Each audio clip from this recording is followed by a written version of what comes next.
오늘 사랑은 시리즈 세 번째 시간입니다. 사랑은 시기하지 않으며. 옆 사람한테 이렇게 인사하겠습니다. 사랑은 시기하지 않습니다. 사랑은 시기하지 않습니다. 여러분, 뼈가 약하신 분들 있죠? 뼈가 약하신 분들 한번 손 살짝 들어보십시오. 나 지금 요즘 뼈가 골다공증 좀 있으신 분, 우리 어린아이들은 없죠? 우리 학생들은 뼈가 튼튼한가요? 칼슘 많이 드시고. 잠언 14장 30절에 이런 말씀이 있습니다.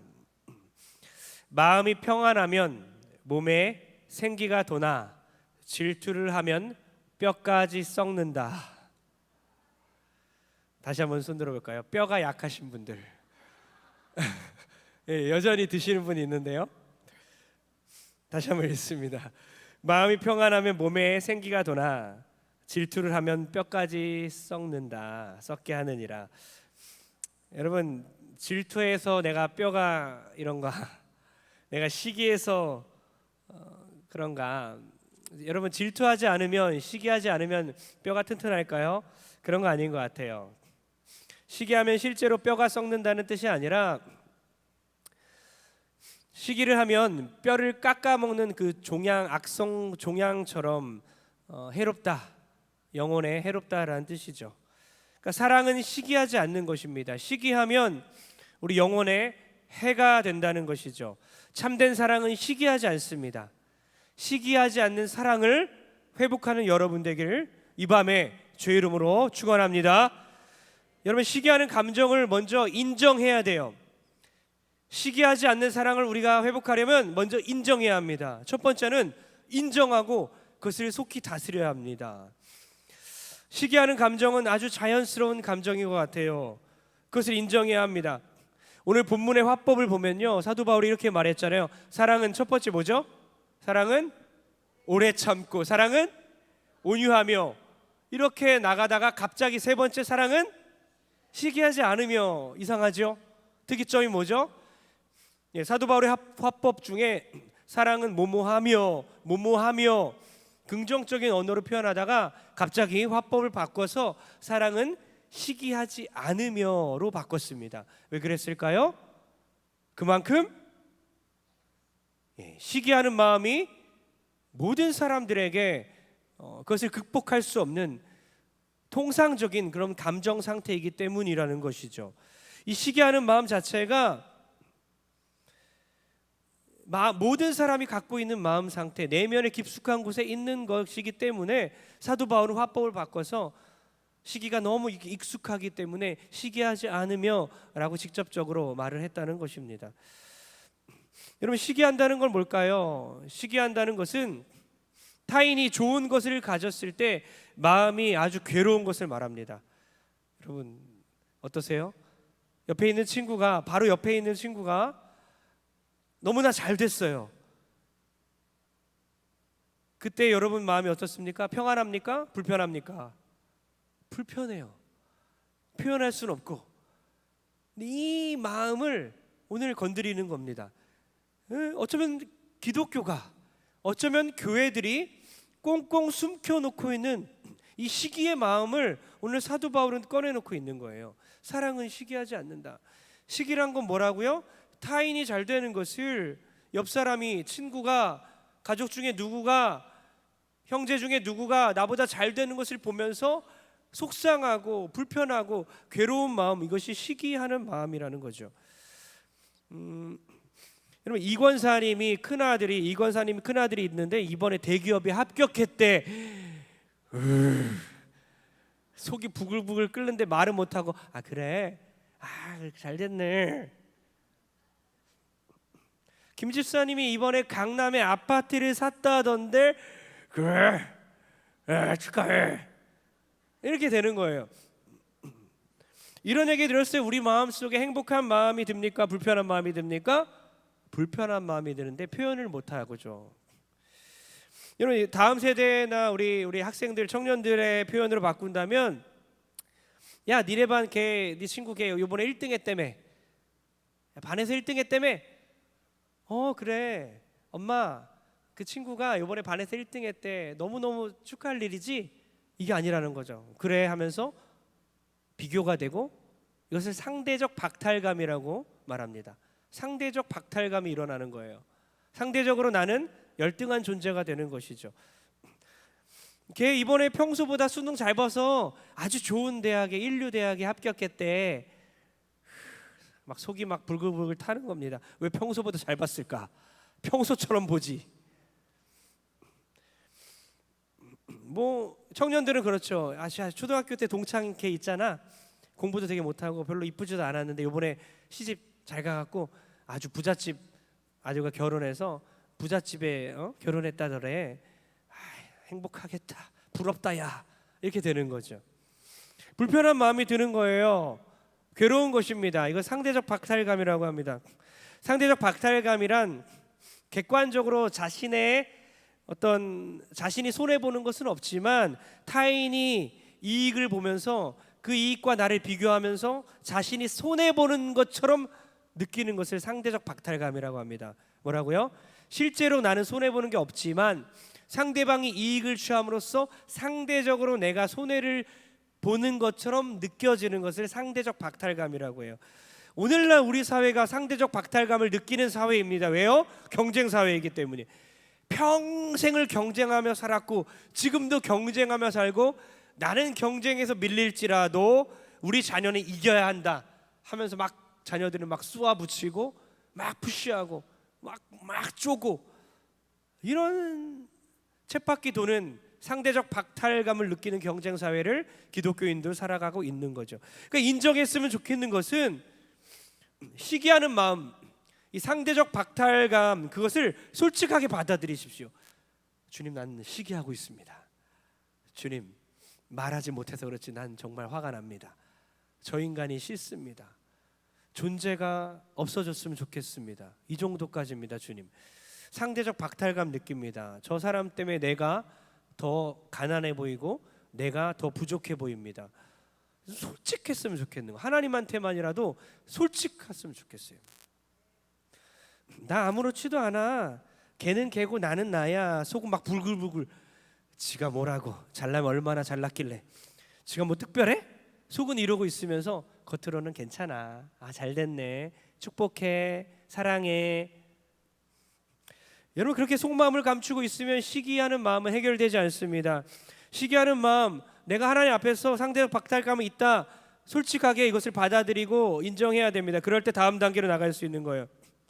시기가 불타오르고 있는데 그 불타는 마음을 꺼버려야 합니다. 기도로 꺼버려야 해요. 하나님께 말함으로써 꺼버려야 하는데 이 시기의 마음과 질투의 마음을 불타는 질투심, 불타는 시기심으로 변화시키고 막 끌어올리면요, 죄악을 저지르게 되고 미워하게 되고 살인하게 되고 폭력을 가하게 되는 거예요. 비난하게 되고 악평을 하게 됩니다.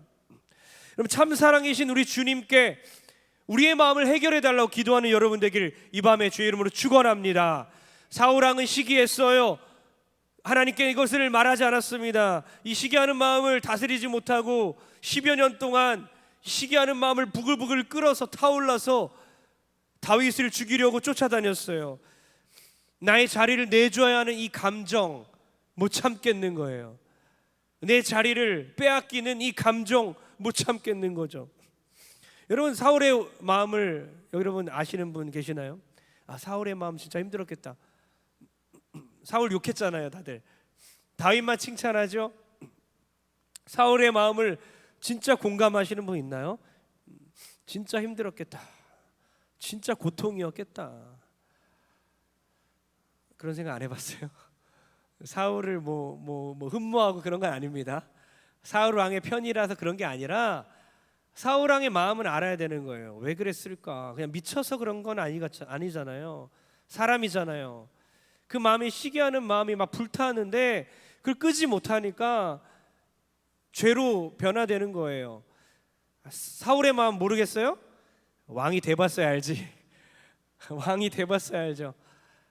조금만 생각해 보면 사울이 정말 속이 탔겠다, 미쳤겠다, 못 참았겠다. 우리도 매일 겪는 감정인데, 나도 자주 겪는, 학교에서 자주 겪는 감정인데,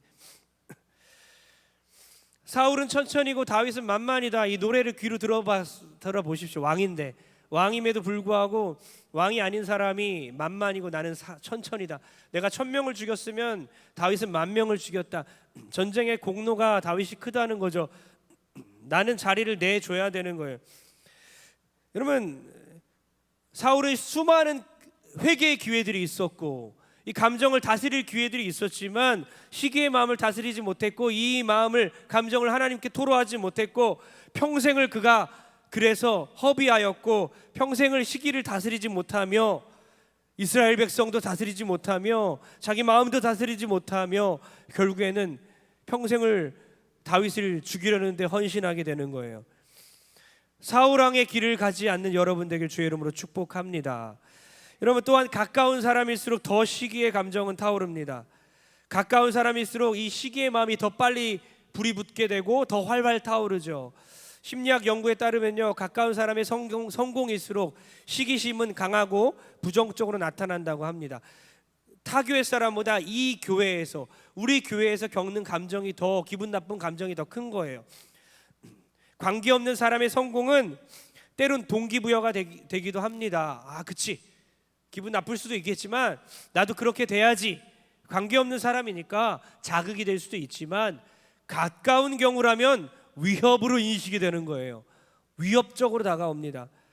상대방이 성공했을 때 가까운 사람이면요, 기뻐하기보다는 비교 대상으로 삼기 시작하고 나의 결핍을 의식하게 되고 가까운 사람일수록 더 불편한 감정이 생기게 되는 거예요. 누가 그랬죠? 성경에 첫사람이죠. 아담의 자녀들이 그랬죠. 첫사람의 자녀들이 죄가 들어오고 첫 번째 일어난 살인, 이 살인의 뒤에 감춰져 있는 감정은 시기입니다. 사랑은 시기하지 않는 건데 가인은 시기했습니다. 살인이 일어나기까지 그는 이 시기심을 주체할 수 없었고 다스릴 수 없었어요. 사진 혹시 준비됐나요? 제가 늦게 드려서 죄송합니다. 네, 너무나 무섭죠. 네, 잔인한 사진들이 많은데 가인이 아벨을 지금 머리를 쓰다듬어 주고 있는 건가요? 아, 이쁘다. 아니잖아요. 손에 든 게 뭡니까? 돌로? 네. 동생인데 여러분, 어떻게 동생을 이렇게, 말이 안 되죠. 예, 사진 이제 좀 너무 끔찍해서 제 얼굴로 바꿔주세요. 아, 더 끔찍하네요. 네, 크게 웃은 사람 남아요. 가인이 아벨을 죽이는 건 진짜 이해가 안 갈 수도 있죠. 어떻게 형이 동생을, 근데 일어날 수 있는 사건인 거예요. 왜죠? 시기심이 일어났어요. 하나님이 둘 다 예배를 드렸는데 동생의 예배만 받으시니까 차라리 둘 다 안 받으면 난 거예요. 차라리 둘 다 안 받으면, 야, 우리 둘 다 안 받으셨네, 다음번에 우리 잘해볼까? 의기투합합니다. 형제 애가 더 돈독해집니다. 근데 자기 예배를 안 받았어요. 괴로운 거예요. 동생한테 갔어요. 야, 네 예배 받아주셨니? 제발 네 예배도 받으면 안 돼. 근데 내 예배는 받으셨어? 아, 속에서 불이 타오르는 겁니다. 열이 받는 겁니다. 못 참아요. 이 분노가 참을 수가 없는 이 감정, 창세기 3장 6, 7절에 나오는 건데 다 같이 한번 읽어보겠습니다. 제가 잘못 보내줬네요. 죄송합니다. 네, 참 실수가 많습니다. 제가 창세기 3장이 아닌데 6장인데, 여호와께서 가인에게 이르시되 내가 분하여 함은 어찌 됨이며 안색이 변함은 어찌 됨이냐.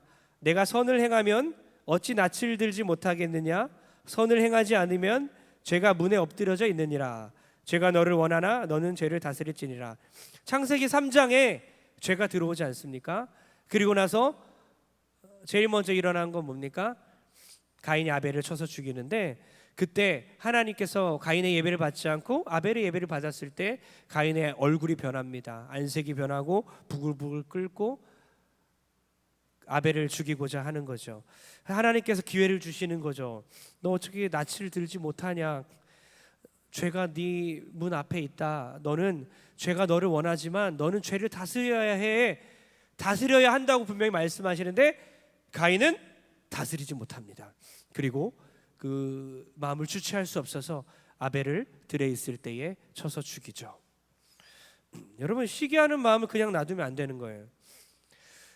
기독교인은 언제나 유리합니다. 기도의 자리가 있고 예배의 자리가 있고 하나님께 굴복할 수 있는 시간이 있기 때문이에요.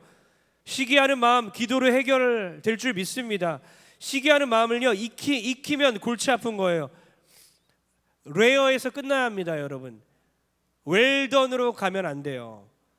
스테이크를 먹어봤어야지 무슨 말인지 알죠? 시기하는 마음은요 레어에서 끝내야 돼요. 고기는 웰던 해도 됩니다. 끝까지 익혀도 됩니다. 그러나 시기하는 마음은요 익히면 안 돼요. 시간을 들이면 안 돼요. 레어일 때 빨리 쳐내야 되는 거예요. 덜 익었을 때에, 처음 생겼을 때에 바로 그냥 쳐내야 합니다. 사골 국물 끓이듯이 막 끓이고 또 곱씹고 또 묵상하고 그랬다가는 결국 영혼을 망치게 되고 타인의 영혼도 망치게 되는 거예요. 다스려야 합니다.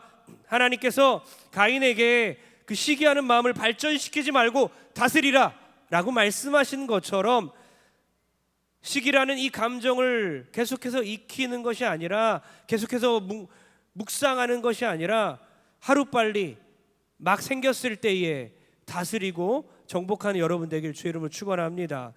여러분, 이런 마음 없으세요? 여러분 주위 사람들 가운데 잘 됐을 때에, 뭔가 성취를 이뤘을 때에 괴롭지 않으세요? 내 집은 하나도 없는데 저 사람은 집을 잘 샀어. 싸게 샀는데 그쪽이 개발이 돼서 막 집값이 올랐어. 막 나도 살 걸.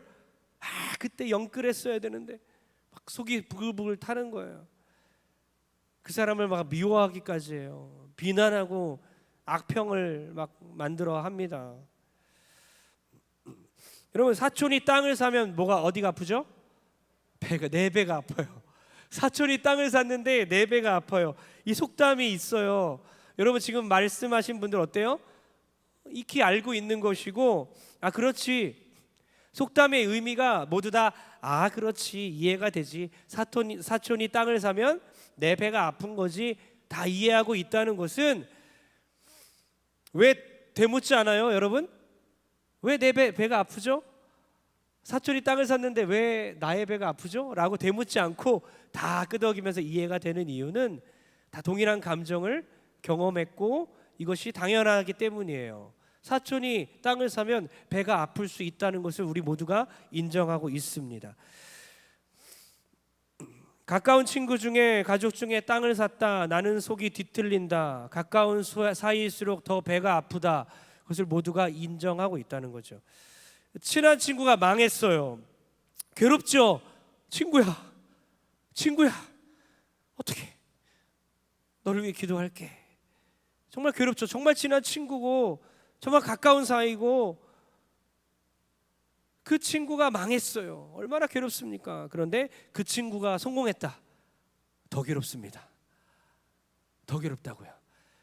그 친구가 망했을 때 괴롭지만 성공하면 더 괴로운 것이 인간의 그 본성이고 악한 그런 본성이라는 겁니다. 시기, 질투 일어날 수밖에 없지만 활활 타오르기 전에 반드시 꺼야 할 줄 믿습니다. 어떻게 끌 수 있을까? 뭐라고요? 인정하라. 시기심 때문에, 이 시기 감정 때문에 내가 괴롭다는 것을, 내가 힘들다는 것을 하나님 앞에서 인정하라. 인정하지 않으면 걷잡을 수 없게끔 불타오른다는 거죠. 대형교회 목사님이 설교 중에 이렇게 고백해서 좀 깜짝 놀랐는데요. 한국교회 3대 대형교회 중에 하나입니다. 많은 분들에게 존경받은 목사님이시죠. 이렇게 오래전에 이런 설교를 했어요. 사람들이 질투를 하면, 나를 질투하면 제가 기분이 좋았습니다. 신이 났습니다. 성도들이 막 웃어요. 겉으로는 안 좋은 척하면서, 안 좋아하는 척하면서 교회가 크고 목회가 잘 된다는 그렇게 말하는 사람들이 질투하고 그러면 내가 좋아하고 있더라고요. 그 불을 끄지 않으면 내가 망하는데 늦게나마 알게 돼서 참 감사합니다.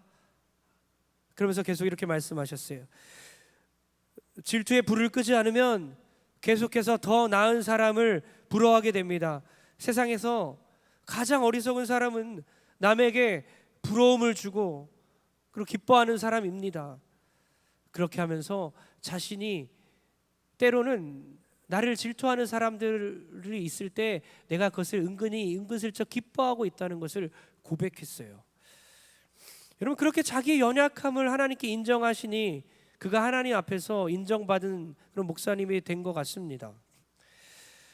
여러분, 인정해야 멈출 수 있다는 거죠. 인정해야 시기의 불을 끌 수가 있어요. 인정해야 그 경쟁 의식 속에서 누군가가 날 시기할 때 나는 기뻐하고, 누군가가 나보다 잘 되면 나는 시기하고, 이런 인간의 잘못된 감정과 악한 본성들을 불을 끌 수가 있는 거예요.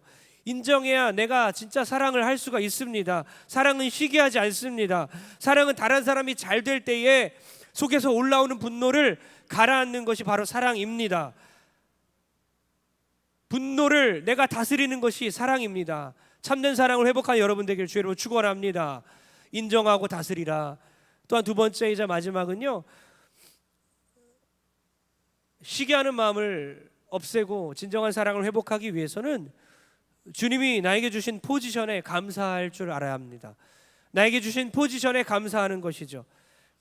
포지션에 대한 감사와 사명에 대한 감사가 시기심을 멈추게 합니다. 너무나 놀랍지요. 세례 요한이 예수님을 시기하지 않는 이유가 뭐였을까요? 예수님이었기 때문일까요? 그렇지 않았어요. 예수님이 먼저 공생의 사역을 시작하기 전에 자기가 먼저 사역을 했고, 많은 사람들에게 세례를 베풀었고, 많은 사람들에게 인정을 받았고, 제자들도 많이 생겼는데, 예수님이 갑자기 등장하셔서 사역이 인정받기 시작했고 많은 제자들이 생기기 시작할 때에 시기하는 감정이 나올 수 있지요. 그러나 세례 요한은 주님께 이렇게 고백합니다. 나는 그의 신들매를 풀기도 감당하지 못하노라. 나는 망해야 하고 그는 흥하여야 하겠노라 하면서 그렇게 고백하죠. 나의 포지션은 바로 여기까지다. 신발을 매는 사람들은 하인이잖아요. 종이 주인의 신발을 매는데 나는 그분의 신발끈을 매기도 감당할 수 없을 정도로 나는 그분의 종이다. 나는 미천한 자고 그분은 높임받아야 할 분이시다. 자기의 포지션은 여기다. 주님의 포지션은 저기다. 나는 여기까지다. 나의 사명은 예수님의 사명을 준비하는 것이다. 예수님의 사역을 준비하는 것이다 라고 그는 그의 포지션에 대해서 이해했고 그것에 감사했다는 것입니다. 여러분, 마라톤을 보면요, 막 뛰잖아요. 42.195를 뛰는데 숨은 영웅이 있습니다. 혹시 아시는 분 있나요?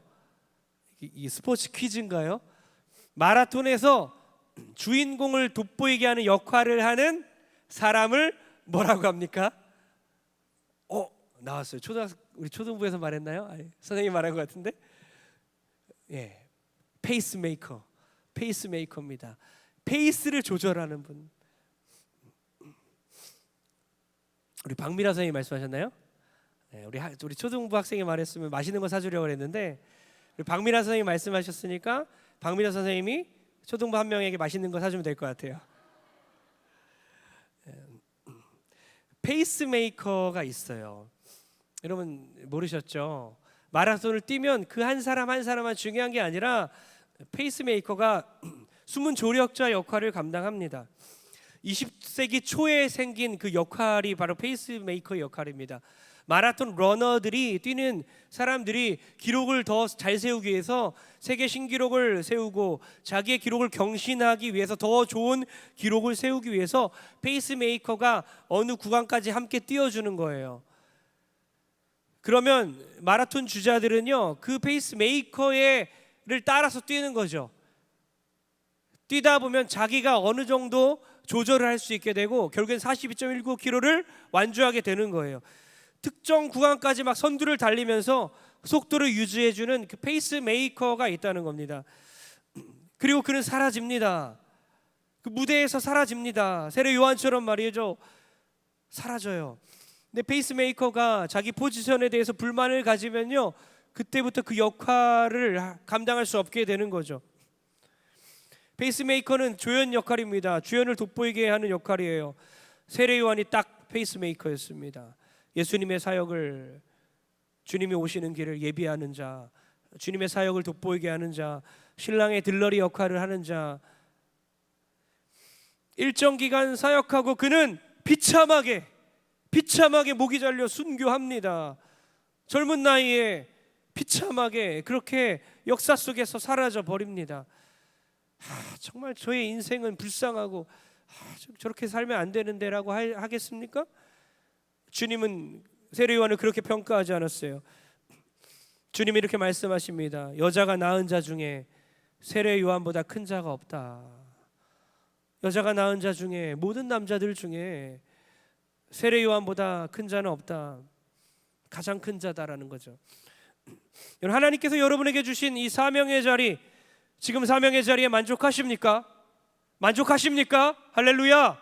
만족하는 여러분 되길 주의로 축원합니다. 나는 만족한다. 하나님, 나에게 주신 이 포지션, 지금 이 자리가 최상의 자리입니다. 주님이 주신 재산, 주님이 주신 부모, 주님이 주신 이 환경, 최상의 것입니다. 입이 안 떨어지죠. 인정하기 싫어요. 주님이 주신 부모가 최고의 부모였다고. 이걸 인정하기까지 정말 몇 년이 걸릴 수도 있고 몇십 년이 걸릴 수도 있고, 부모님이 돌아가실 때야 고백할 수도 있겠지만, 부모님, 하나님이 주신 이 부모님이 너에게 최선의 부모님이었고 가장 귀한 존재들이었단다. 주님이 주신 그 재산과 경제적인 상황과 직업과 너에게 주신 남편과 아내와 가족들, 교회와 주위 사람이 너에게 최선의 것이었다는 것을 너는 왜 모르고 있었느냐? 여러분, 나 가진 재물 없으나, 가사를 제가 못 찾았는데요, 가사만, 악보는 많은데 가사를 찾아주셨어요. 감사합니다. 제가 한번 읽어보겠습니다. 나 가진 재물 없으나, 나 남이 가진 지식 없으나, 나 남에게 있는 건강 있지 않으나, 나 남이 없는 것 있으니. 반복되죠? 오른쪽 보면요, 나 남이 못 본 것을 보았고, 나 남이 듣지 못한 음성 들었고, 그 다음 뭐죠? 나 남이 받지 못한 사랑받았고, 나 남이 모르는 것 깨달았네. 공평하신 하나님이, 나 남이 가진 건 나 없지만 공평하신 하나님이 나 남이 없는 것 갖게 하셨네. 여러분, 공평하신 이 찬양 아시죠? 뒤에만 불러볼까요? 공평하신 하나님이, 나 남이 가진 건 나 없지만 공평하신 하나님이 나 남이 없는 것 갖게 하셨네. 할렐루야. 찬양을 부르면 갑자기 집중이 돼요. 이 찬양 왜 불렀는지 아십니까? 이 찬양을 저도 어렸을 때 정말 많이 불렀어요. 중학교 때, 고등학생 때, 저 나이 때 우리 아이들 초등학생 때도 이 찬양 부르면서 은혜 많이 받았어요.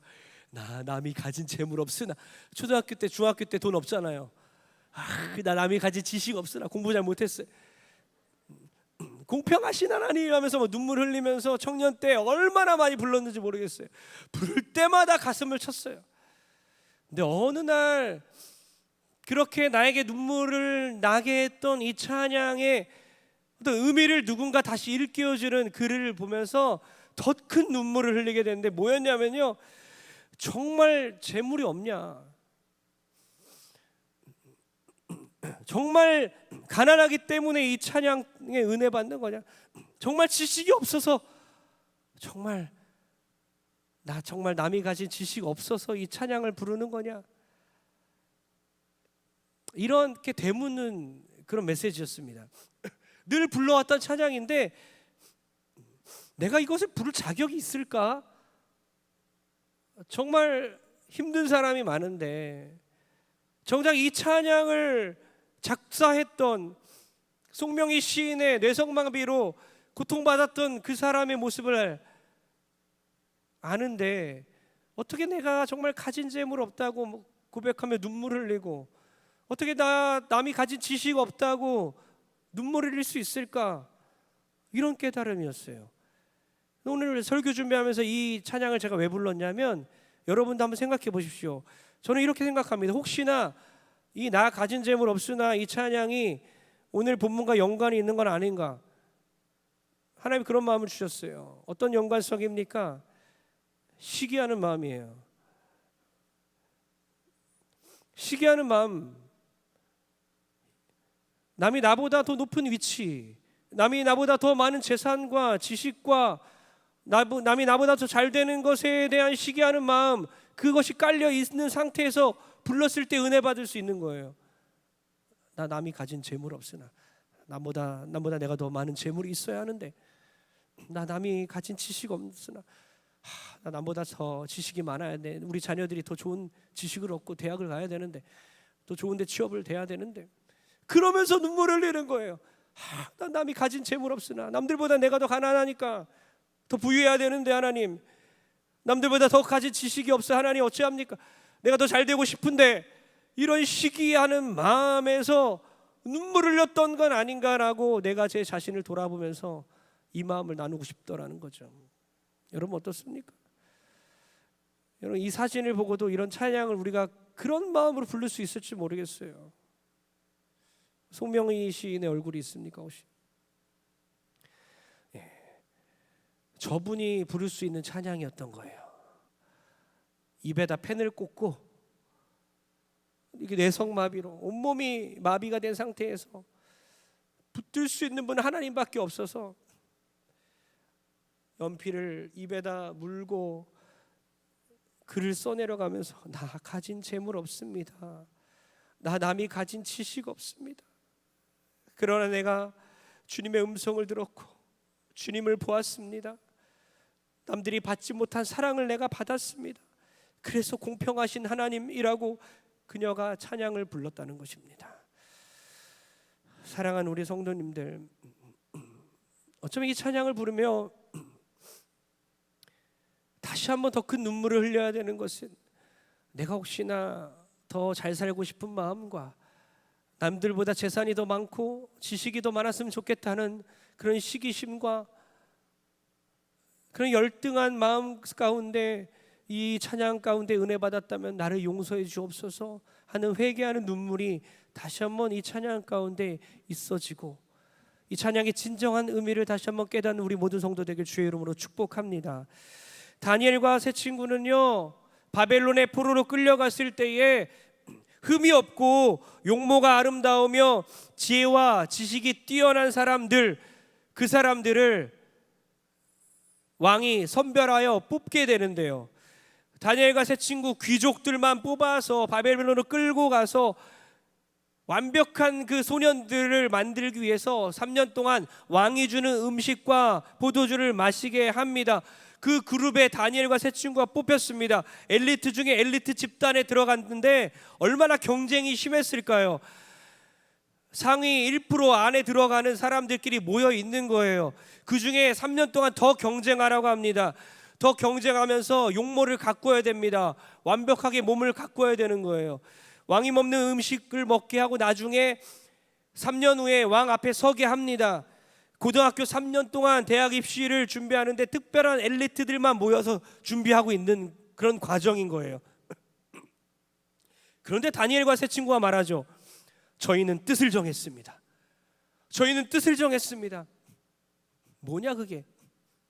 왕의 음식과 포도주를 저희는 입에 대지 않겠습니다. 그 그룹을 책임지고 있는 환관장이 말합니다. 안 된다. 너희들 또래의 친구들보다 너희 얼굴이 초췌해질 텐데 그럼 나도 왕에게 죽임을 당한다. 너희 모습들이 그렇게 변하면, 너희들이 열등해지면 너희들이 남들보다 밀리게 되면 왕에게 죽임을 당한다. 다니엘과 세 친구가 말하죠. 10일 동안 채식을 하겠습니다. 채식만 주십시오. 야채만 주세요. 그리고 얼굴을 비교해 보시고 그때 평가해 보십시오. 나중에 열흘이 지났는데 얼굴이 더 뽀얘요. 더 하나님 보시기에 정말 아름답게 하나님이 보이게 만드셨어요. 다니엘과 세 친구는요, 그들과의 경쟁에서 이기는 것에 목숨을 걸지 않았습니다.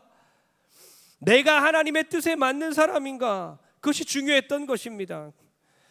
여러분은 어떻습니까? 여러분은 다니엘의 세 친구의 믿음을 소유하고 싶지 않습니까?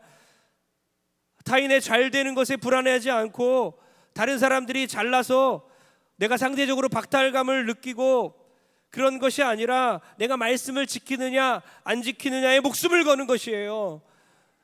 여러분의 부모가 잘못된 방향으로 가르치고 있다면 부모님에게 말해야 되는 겁니다.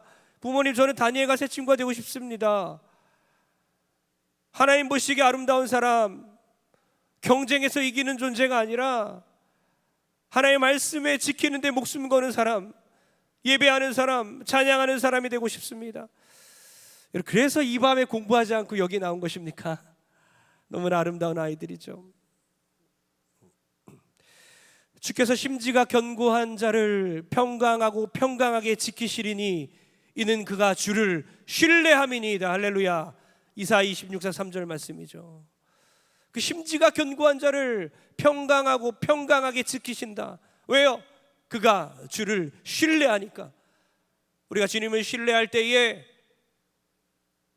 누군가를 시기하지 않고 평강의 마음으로 주님께서 우리를 지켜주실 줄 믿습니다. 심지가 견고하게 요동하고 흔들리지는 것이 아니라 하나님이 주신 평강으로 말미암아 시기하는 마음이 튀어나오지 아니하고 평안한 마음으로 내 마음을 다스리고 세상이 끊임없이 바쁘게 돌아오고 경쟁하며 살아가고 있는 사회 가운데서도 나는 게을러서 평안한 게 아니라 하나님을 신뢰함으로 평안한 그런 모든 성도 되길 주여로 축복합니다. 결론 내립니다. 아까 우리가 찬양을 불렀죠. 우리 아이들이 미움 다툼 시기 질투 버리고 그다음 뭐죠? 우리 서로 사랑해. 그런 찬양을 불렀어요. 너무나 이쁘죠. 우리 너무나 우리 집사님 장로님들도 얼마나 이쁘시게, 얼마나 귀여우시게. 근데 우리가 웃으면서 시기 질투 버려야지, 사랑해 사랑해. 근데 이 시기는요, 우리가 생각하는 것보다 너무나 위험합니다. 너무나 가까이에 있습니다. 너무나 무서운 겁니다. 하나님과 우리의 사이를 이 시기심 때문에 계속해서 막히게 합니다. 여러분, 경쟁 관계는 우리 안에 없는 줄 믿습니다. 경쟁 관계가 우리 안에 없습니다. 우리 동선교회 안에 경쟁 관계는 없습니다. 여러분, 목장 안에, 여러분 소그룹 안에, 여러분 친한 집사님 권사님들과 관계 가운데, 여러분 우리 동선교회 전체의 관계 가운데 경쟁은 없습니다. 경쟁은 없어요. 경쟁심을 없애야 돼요. 경쟁하려는 마음, 그것이 시기심을 불러일으키고 참된 사랑을 우리에게 가져다 주지 않습니다. 그래서 괴로운 거고, 그래서 자랑하게 되는 거고, 교만해지게 되는 것이죠. 여러분, 우리는 하나님의 형상인 줄 믿습니다. 옆 사람도 하나님의 형상인 줄 믿습니다. 나도 사랑받는 존재이며 옆 사람도 하나님께 사랑받는 존재인 줄 믿습니다. 옆 사람에게 이렇게 한번 고백했으면 좋겠습니다. 당신 하나님의 형상입니다. 당신 하나님의 형상입니다. 당신 너무나 아름답습니다. 나는 당신과 경쟁하지 않습니다. 당신은 나하고 경쟁이 되지 않습니다. 이러면 안 돼요. 당신은 나한테 안 돼. 이러지 마시고, 우리는 예수님 짤이, 예수님 핏값입니다. 하나님 짤입니다. 예수님 핏값으로 산 하나님의 형상이죠. 저 친구보다 내 얼굴이 덜 이쁩니다. 저는 공부를 더 못합니다. 저는 좋은 환경에서 자라나지 못했습니다. 컴플렉스가 나를 괴롭힙니다. 그런 사람들이 있습니까? 하나님께 사랑받지 못한다는 것에서 나오는 그 열등감. 여러분의 자녀들이 자꾸 못났다고 하면요, 부모가 얼마나 괴로운지 아십니까? 여러분의 자녀들이 나 못난 것 같아, 나 못해, 나 내 친구보다 못해, 나 못난이 같아, 못난이 같아, 나 죽고 싶어 하면 여러분 자녀들, 그런 자녀들의 부모님 속은 뒤집어지는 거예요. 속이 끓고 속이 탑니다. 속이 썩습니다. 내가 보기엔 얼마나 이쁜지 아니, 내가 보기엔 얼마나 사랑스러운데.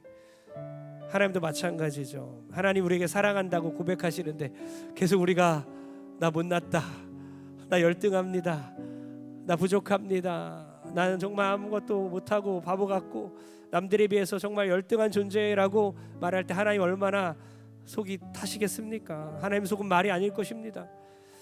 사랑하는 우리 성도님들, 열등감 이 시간 하나님의 형상으로 만들었다는 그 자존감을 회복하시고 열등감 없애시고 하나님과 우리의 관계가 너무나 화목한 가운데 심지가 견고하여서 평강이 흘러나와서 어떤 사람도 시기하지 않는 진정한 사랑 회복한 우리 모든 성도 되길 주의 이름으로 축복합니다.